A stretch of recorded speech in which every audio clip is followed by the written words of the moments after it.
Welcome to the Even Better podcast, where your host, Sinikka Waugh of Your Clear Next Step, brings you exciting content about making communities better by helping people get even better at work. Well, hello, everyone, and welcome to the Even Better podcast. This is Sinikka Waugh, and I'm so delighted that you are here with me today and that you've taken time to help make your own workday even better and maybe pick up a nugget or two that you can use to help someone else's workday even better. So I am delighted to be here with a new friend of mine. Her name is Ramona. Ramona, thank you so much for being here today. Sinikka, thanks so much for having me. And again, I just really love what you're doing, helping people, live even better than they already are. So I'm really honored to spend this time with you and with your listeners. Thank you. Thank you. And so for the listeners who don't know Ramona, let me tell you a little bit about her. So I know that she is a licensed mental health therapist and a motivational public speaker. She's with 515 Therapy and Consulting in West Des Moines, Iowa. And my first encounter with her, we were speaking together, or well, not together, but we both happened to be speaking at the recent ATD, Association of Talent and Development conference that they had here in Des Moines just recently. And I just had this wonderful encounter with Ramona where in a context, I was about to share something on change and she was queuing up to be a panelist on a diversity, equity, and inclusion panel. And we just immediately just resonated. It was like we were supposed to be talking to each other. And she just reached out, and immediately in those conversations, I just knew that Ramona had things that she could offer our listeners that will be so useful. So she's graciously agreed to give us at least this first podcast episode. And then I'm hoping there'll be more as well. So will you tell us a little bit about your story? How did you get into this space and how did you wind up at the ATD conference where we were? Absolutely. So they asked me to be on the diversity, equity, and inclusion panel because they know that mental health is an important space, right? So many companies recognize that mental health is something that everyone is touched by. And yet so many companies and organizations and businesses maybe don't know what to do or how to handle situations when employees are struggling. So they really wanted to have a mental health therapist. And that's just something that I like to give my time for. Is I believe that we are better when we are together than trying to conquer the world alone, right? And so anytime that I can share space and time with other people like yourself or those panelists, and we can really come together and have meaningful conversations about, hey, this is what I'm seeing, and this is my background, and listening to what you're seeing and your story and your background, and then how we can collaborate. And I think that is such a big foundational piece of who I am and what I try to do in my work, is that I believe in building bridges and helping people really live their best authentic life. And I believe that we were designed and meant to live that in community. Absolutely. Thank you. We have so much in common in that space. And one of the things that caught my eye about you, Ramona, even since that first meeting, was that you have an awareness that many people want to help someone else who's struggling with mental health issues. Sometimes we are struggling with them individually. Sometimes we see it in our friends, in our family members, in our colleagues, and we want to help, but we're really ill-equipped. So I love that you reach out and you offer tools and you offer resources to help people, even lay people, be useful rather than counterproductive. Yes, because I think when we can empower people, even if it's just one nugget, Sinikka, that they can take away, and I think that your listeners will get a couple different nuggets today in our conversation and hopefully in future podcasts, a nugget here or there that they feel like, oh yeah, I really can use that. And I'm thinking of this friend or this family member or this employee that I want to share that with. Then I just feel it's just like that ripple effect in that pond, right? We're just impacting so many more lives. And, I love being in the chair as a mental health counselor. I see about 30 to 32 clients a week. But when I can do things like this, then that just, expands exponentially. And I just feel like, lives are being changed at a greater level. And so again, that's what I'm all about. Awesome. And I know that you and I both share a philosophy that we are each gifted with a set of tools and resources and talents, and we are designed to do certain things. And when you use those talents and you're a good steward of those to the greatest extent possible, I know that the world is uplifted and enriched, and that we have the joy of knowing that we're doing what we're supposed to do. Absolutely. That's what I think. I love helping clients, find their gifts and their talents. We do share that same philosophy, Sinikka, that we all have gifts and rich resources within us to share with others. And yet so many people, I think, in the busy society that we live in, don't take the time to really reflect on what am I naturally good at, right? And kind of challenging that old negative self-talk, oh, I'm not good enough, or I can't do that, to really challenge that negative voice in their head to say, but I can do this, and I'm really good at this, and I love doing this. So I'm going to focus on this and making the world a better place from this perspective. That's empowering. That's exciting. That's when people, I think, are living their best life. Absolutely. Well, we are here. This episode, we're going to focus on 4 things that our listeners may not know about mental health in Iowa.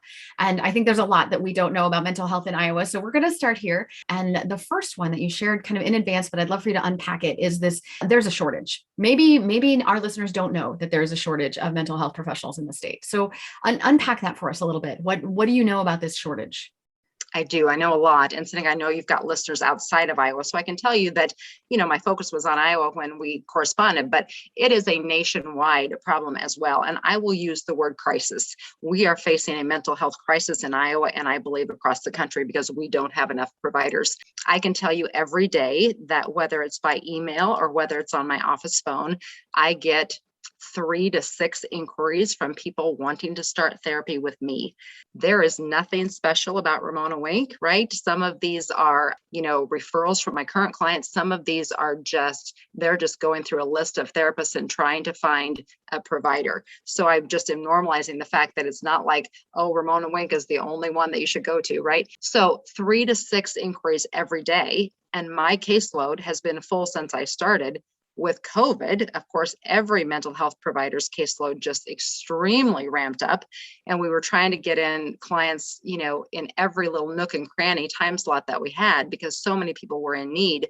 But people don't recognize that we don't have enough providers. Once you do understand that, then I think the bigger question is, what do we do about that, right? When I'm speaking in the corporate setting and in organizations and businesses, they say, okay, Ramona, we're thankful for that education.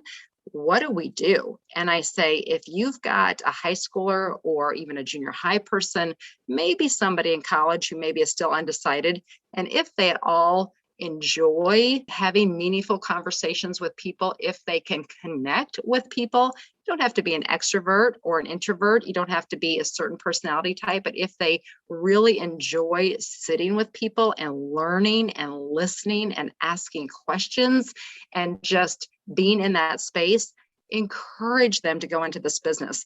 It's heavy work, it's demanding work, but I believe it is, other than my years in ministry, the most life-giving work that I am called to do, because in a therapist's office, clients are telling the therapist, the deepest, darkest things that they may have never shared with anyone else. I had one client, Sinikka, recently.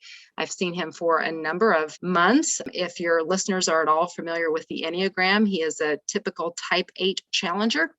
And for the first time, he said to me, Ramona, I think I've got some shame around the way I treated my grandparent.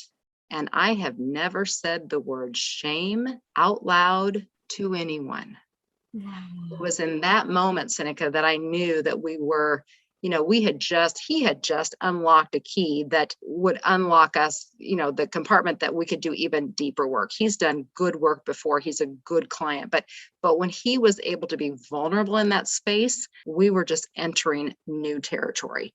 Mm-hmm. So it breaks my heart, going back to the fact of what I want your listeners to know. It breaks my heart when I have to tell these people who are reaching out, hey, I'd like to begin therapy with you, that I don't have a single spot in my schedule. I always give them recommendations, referrals, but I don't know, Sinikka, if the places that I'm referring to can take them.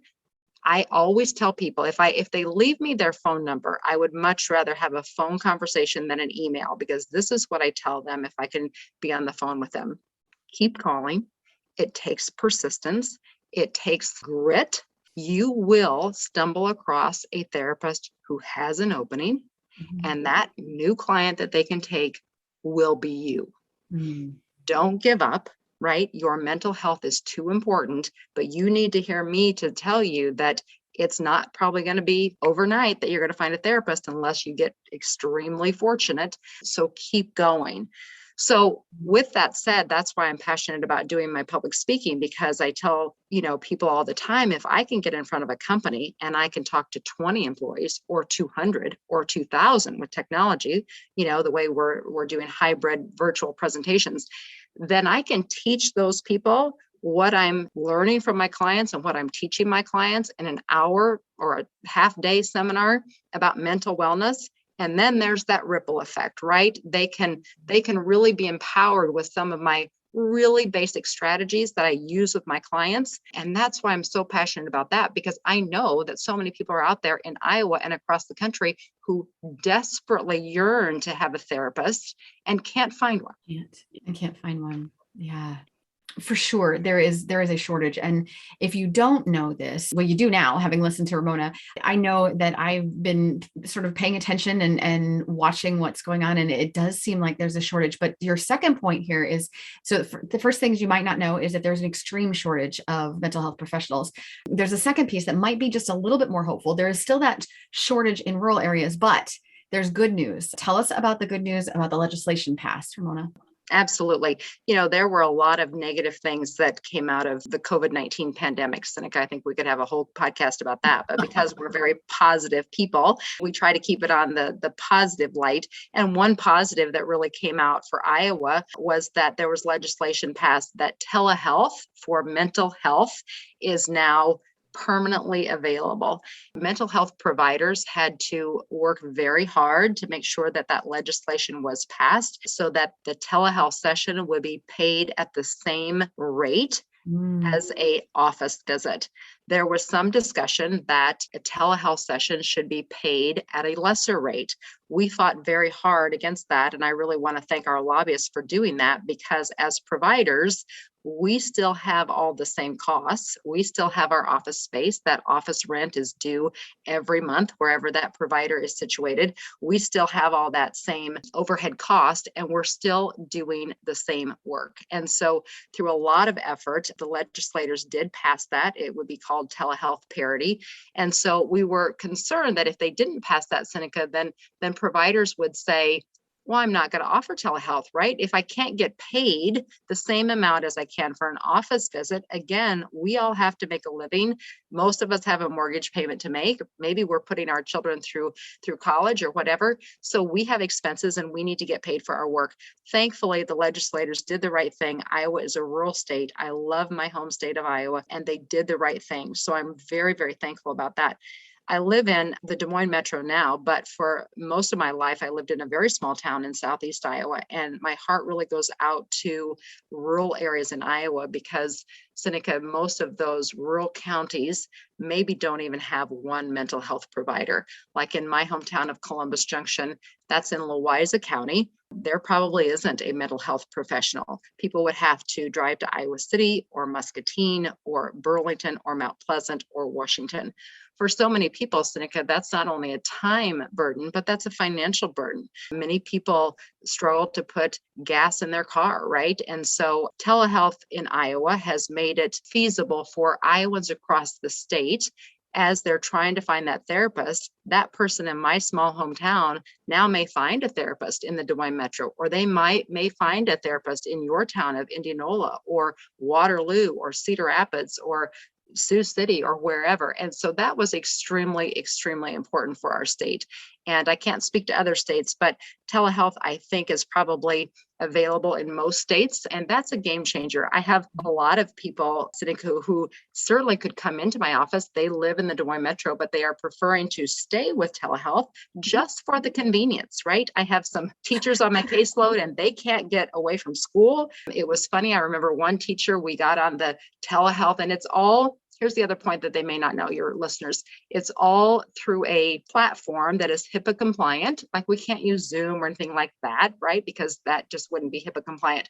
So it's all through a electronic health record that is HIPAA compliant. So we got on the session. It's a video where I can see my clients. And I said, where are you? And this is a teacher. She said, Well, I'm in the janitor's closet. Oh my goodness. Right? So she had to get away from the kids. She had to get away from the other staff. So she found this little tiny closet where she could go and have her session with me. And I'm like, hey, whatever works, works. And so it has been a game changer. And I want your listeners to know that telehealth is available. And for Iowans, that's a good thing. That's a good thing. And that's new in 2020, 2021? 2020. Yeah, I don't remember when the legislation passed, but yes. New within the last year, new recently. And I think I heard you say permanent. It's here to stay. Yes, correct. Oh, what a relief. What a relief. Yes. I think so many other things that we're finding in our workspaces with the telecommuting and the video conferencing and the things that we didn't have pre-COVID, that maybe the technology existed, but it was not affordable. It was not widely used. It was not normalized. And now it is. And I know I in any way want to downplay the financial or economic or mental impacts of COVID, but I know that some good has come out of it. And this is just one of those examples of something good that came out of such a difficult time. Yes, I just know that even for some of my clients who are older, just learning the basic technology so that they could FaceTime or have Zoom calls with their grandchildren across the country, right? And just having to step into those technology waters that were scary for a lot of them, just figuring that out just opened up a whole new world. So yes, I think that we can be thankful for the positives that the pandemic has brought to us. For sure. All right. So if you've just joined us, we are here with Ramona Wink, and we are talking about 4 things you may not know about mental health in Iowa and other states as well. One is that there is a shortage, an extreme shortage of mental health professionals. The second is that there is good news because here in Iowa, a legislation around telehealth has been passed. So we're going to move to the third one. And this one is really interesting. And I don't know if we can talk about, if we have time to talk about some of the generational differences on this, but there is still a negative stigma about mental health. And I don't think that's unique to Iowa. I think there is still a negative stigma about mental health across the board. Unpack that for us a little bit, Ramona. What are you seeing?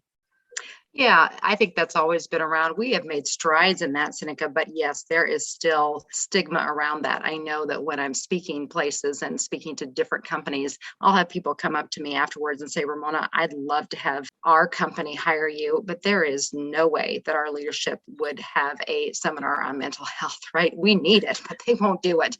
So unfortunately, that's the sad reality that we have to wade into. But there are some really good ways to decrease that stigma. One of them is Iowa, the Healthiest State Initiative. Your listeners can go on that website, Iowa, the Healthiest State Initiative, and they've got so many great resources, Sinikka. One of them is the Make It Okay campaign, and I am a Make It Okay ambassador.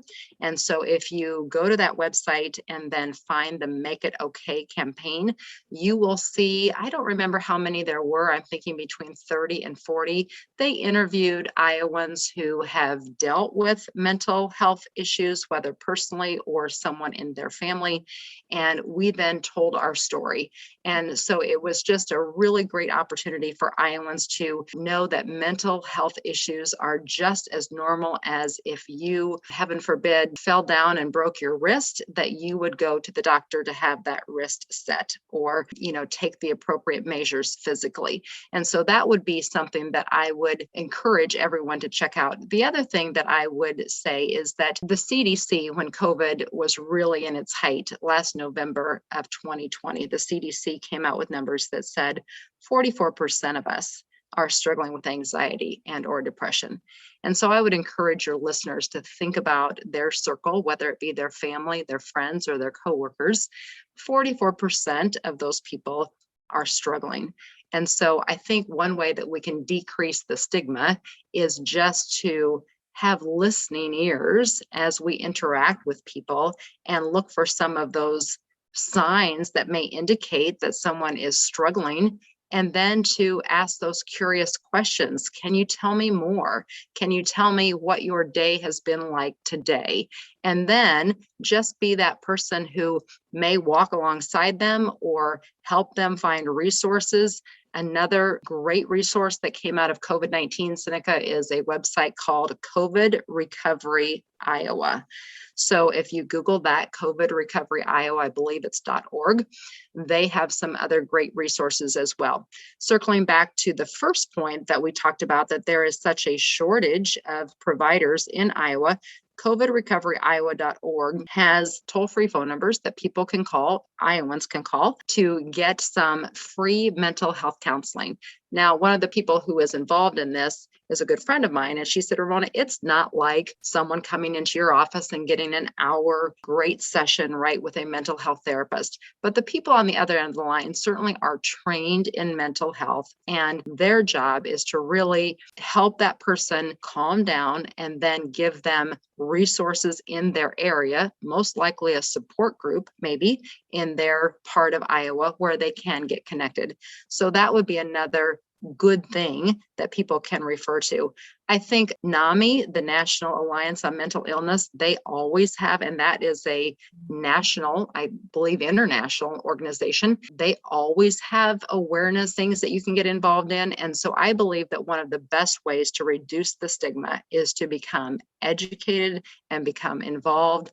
And anytime that you can normalize mental health and mental wellness, do it. Even if somebody is saying, oh, I'm really struggling with anxiety. If you in your own life have ever struggled with anxiety, or maybe it's been, depression at some point, if you can just say, I hear you. I am so sorry you're going through that. I can remember a time in my life when my anxiety was really high. How can I support you? That just took that stigma down versus if that person said, hey, I'm really struggling with my anxiety. And you as the listener change the subject because you didn't want to wade into those waters, that just keeps that negative stigma up here.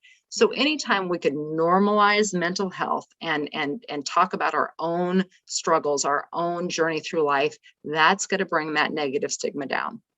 For sure. So I wonder, I was engaged in a conversation pretty recently with someone in my same generation. And the statement was made, I've never taken a mental health day in my life. And maybe I'm perceiving things that are not fair or not true or not real, but I feel like there has been a shift generationally, perhaps, about the conversation. Is that real? Is the stigma more present among certain groups? Maybe it's age groups than others? I think so. In my perspective, Sinikka, of what I see from my client base, yes, that would definitely be something that I witness. My younger clients, and when I say younger, I don't see anyone younger than 18. We do have therapists who see what we call littles down to age 3 or 4, right? And I'm so thankful. I will tell a story about that, though. I see the mom, and then her little child sees one of our other therapists who specializes in children. And my client, the mom, told me that her child was talking to one of their little friends and telling the little friend that they were going to therapy. And we're talking probably maybe 6 or 7, maybe. I don't know the age for sure. But the little friend said, oh, what's a therapist? And my client's child said, oh, my therapist is like my mom or my dad, just somebody that I can tell my problems to. And I really like to go see her. And I just really have fun there. And I just love it. And the little friend said, well, I have a tutor. Kind of like, well, I have someone special too. But my point on that, Sinikka, is here this child is talking about her therapist. And, we have, I think, on staff of our 17 or 18 providers at 515 Therapy, I think we have 4 to 5 therapists who specialize in kiddos.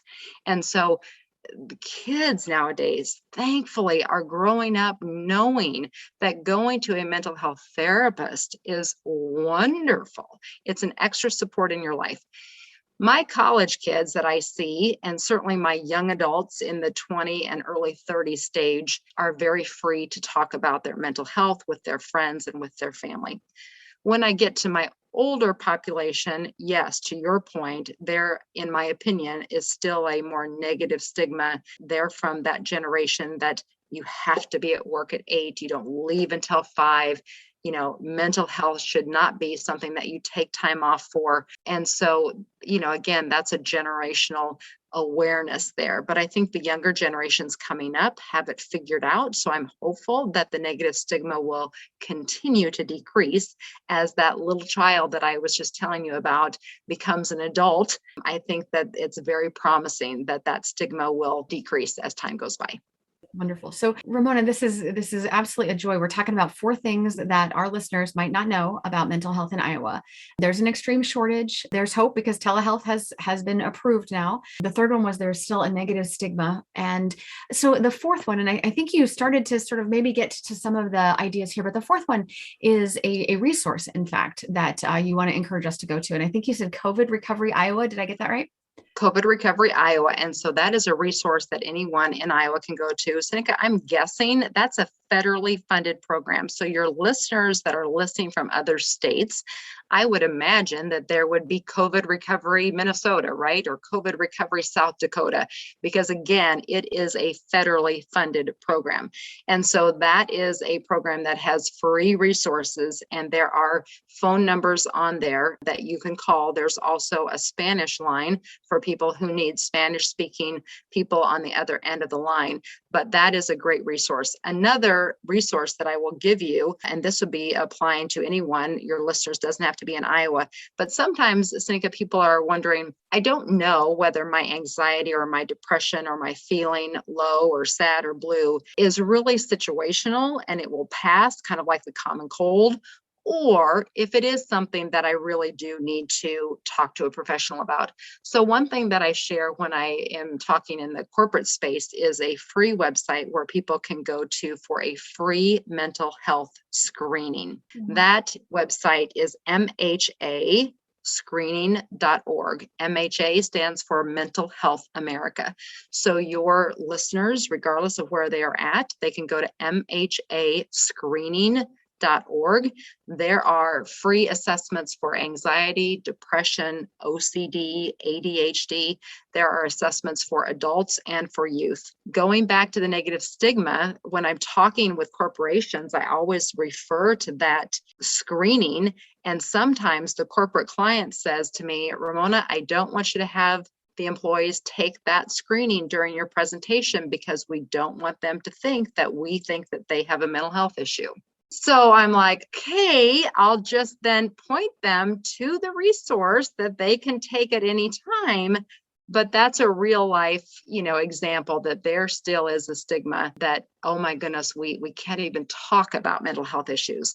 I'm here to tell your listeners that we have to talk about mental health issues because mental health impacts us all in one way or the other. And the more we talk about it, the more solutions we find and we normalize it more, the stigma comes down.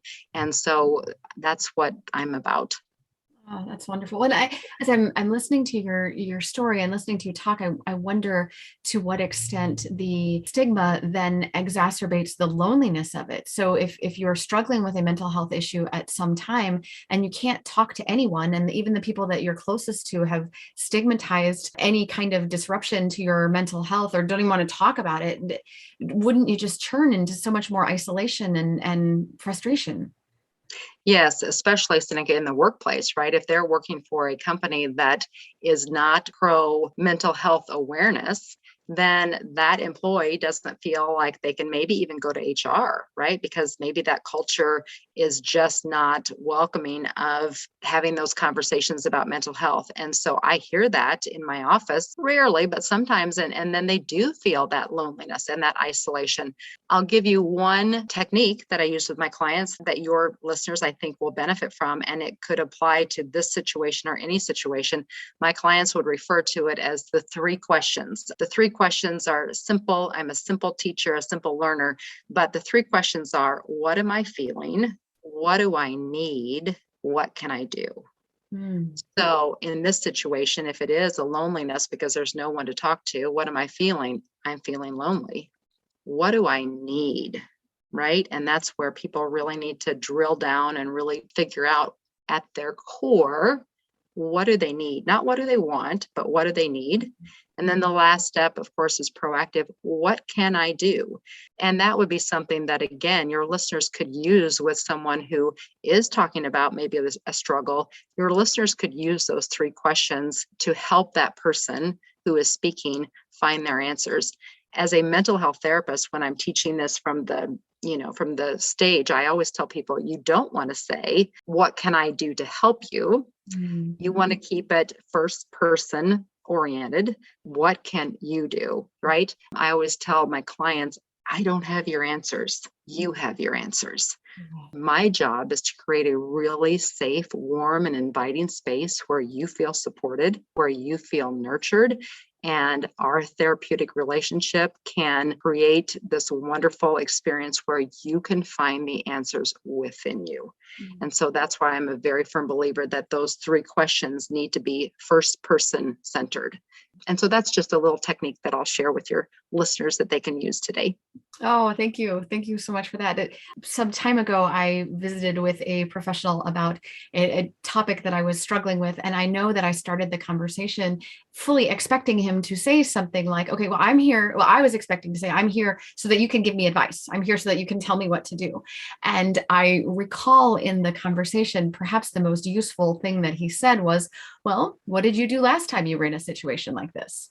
And Mhm. I walked away just really astounded at how that simple question, which was not a here's a list, follow this checklist. It was a okay, what did you do last time you were here, and how is this different? It was the answer is there, so I guess see if you can unpack it.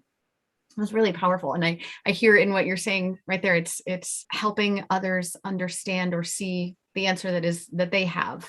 Yes, absolutely. And I am a firm believer that we all have self-actualization within us. And when we are living our best lives and being our best selves, then those answers, come easily. And when we're struggling in our darker times, those answers are still in us. We just need to take the time to probably get quiet and listen, and then surround ourselves with people who believe that we do have our own answers. Mm. Super, super lovely. So, Ramona, we've talked about a couple of things here. These are four things that our listeners may not know about mental health in Iowa and other places. So, the first one was that there is an extreme shortage of mental health professionals. The second one is that there is approval for telehealth in Iowa and likely other places as well, and it's here to stay. So, there at least is some hope in that front. I think you gave us some awareness of the negative stigma and maybe even some things that we can do just as good humans to help tear down some of that stigma and be a listening, kind, and compassionate friend and colleague. And then you pointed us to some really great resources. Thank you for that treasure trove of resources that we can go to. If some of our listeners wanted to reach out further, they wanted to connect with you, are you available on LinkedIn? Do you have a LinkedIn profile, or is there a website that people can go to? I know they can hear your story at Iowa Healthiest State Make It Okay program. You have your story there. Other places that they can go to connect with you if that's something they'd like to do? I would love to connect with your listeners, Sinikka. So yes, I'm on LinkedIn. They can find me. My first name is Mary, so it's M Ramona Wink. So just my first name initial, M Ramona Wink. They can find me on LinkedIn. And then my website is very easy. It's just ramonawink.com. So RamonaWink.com. Also, another resource that I'll share with you, Sinikka, on my website, if they go there, there is a button that they can push that says Access Ramona's Treasure Chest. In that treasure chest, there are 4 interventions that I use with my clients on a pretty regular basis. Those are free resources that I just want to get in the hands of others. And so they can access that treasure chest and print those off, share them with friends, whatever. But I'm, just wanting to make those resources available. And then, yes, if someone, is in a corporate situation and they think, wow, I'm going to tell my wellness committee about Ramona, or, we'd like to bring in Ramona as a speaker. I am very passionate, Sinikka, about doing that again, based on the number one point that we talked about, because there is such a shortage. I'm really very honored when I can get in front of a corporation or a business or a nonprofit. So they can just send me an email at ramona@ramonawink.com, and I would love to start that conversation. Wonderful. Thank you. Thank you so very much. I have encountered one of your resources that you've shared with me, and I'm hoping that this will be the subject of a future podcast. Is you've got do's and don'ts when someone opens up about mental health. And I can't wait to have a conversation with you about that if you're willing. I would love to share that resource, Sinikka. That is one that I share from the corporate stage a lot, and people they like that resource because on the front, it's the do's and don'ts. And then on the back, it's a list of crisis resources that I've put together in a very easily accessible way. I always tell people, if someone that you know or you love is in crisis, the last thing you want to do is fumble the ball. So on the front are the do's and don'ts. On the back are the crisis resources. I tell people all the time, make as many copies of that handout that you can, because I want people to be empowered to know what to do, know what not to do. And then if they are in that situation that someone is in crisis, I want them to have at their immediate disposal the phone numbers that they can call, knowing that a trained professional is on the other end of the line. Wonderful. Thank you. Well, I'm looking forward to that conversation. We will get that scheduled quickly. Sounds great. Yeah. And in the meantime, this would not be the Even Better podcast if I didn't ask you my sort of trademark question. What's making you even better these days, Ramona? That is a good question. I'm so thankful that you think about that. What makes me even better than I think that, God has already gifted me is to really keep my priorities in check. And that is God and my family, and then my work. And so really keeping very grounded in my faith and knowing that from my perspective, God has the plan, sharing that with my partner and my family. And so very thankful to do that. Playing with our 2 dogs a lot, scheduling and enjoy. I'm a firm believer that you've got to schedule and enjoy. I'm a grandma, so seeing my little grandson and have number 2 grandbaby on the way. And so just really grounding myself in what is important in my life and making time for that. Thank you for that. That is something we could all stand to do even more of, I bet. Just make time for what really matters. And thank you for sharing your priorities. Absolutely. Well, Ramona, this has been a joy. Thank you so much for making time today. Sinikka, thanks so much for all you do for making the world a better place. And thank you to all your listeners. And again, what you're doing is just very, very special. So keep up the good work. Thank you. Thank you. And to our listeners, thanks so much for joining in. This was a wonderful interview with Ramona Wink, 4 things you might not know about mental health. So tune back in with us again. We'll have Ramona back, I'm sure, on 4 things to do, or maybe 4 things not to do when someone opens up about mental health. So in the meantime, on behalf of all of us at Your Clear Next Step, we hope the rest of your day is even better.